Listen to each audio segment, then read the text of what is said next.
It's Channel Grim and Grin's Monster Bites, the Silent Screams.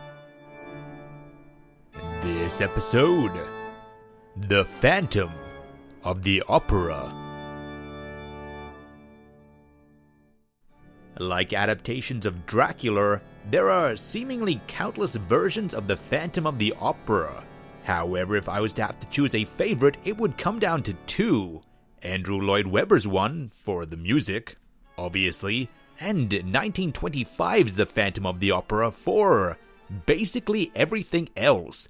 This movie is to this day one of the best looking horror films ever made. It has countless scenes in it which have been stuck in my head ever since I first watched this film over 2 decades ago. To name a few of them, of course, the Phantom being demasked.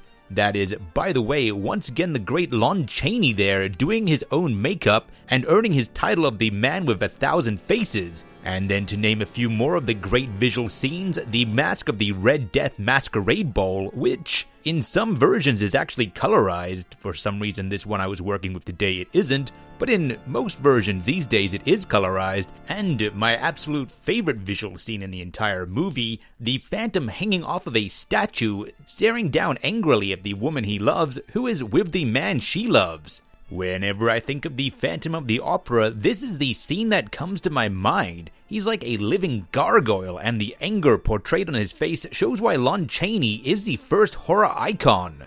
Beyond Lon Chaney, the costumes in the film are great. The sets are incredibly insane. I mean, they built an entire concert hall. And look at all of these underground areas. There's the flooded underground of the Paris Opera House, and at no point when you're watching the movie do you feel like it's somewhere else. You just accept it as what it is, the flooded underground of the Paris Opera House.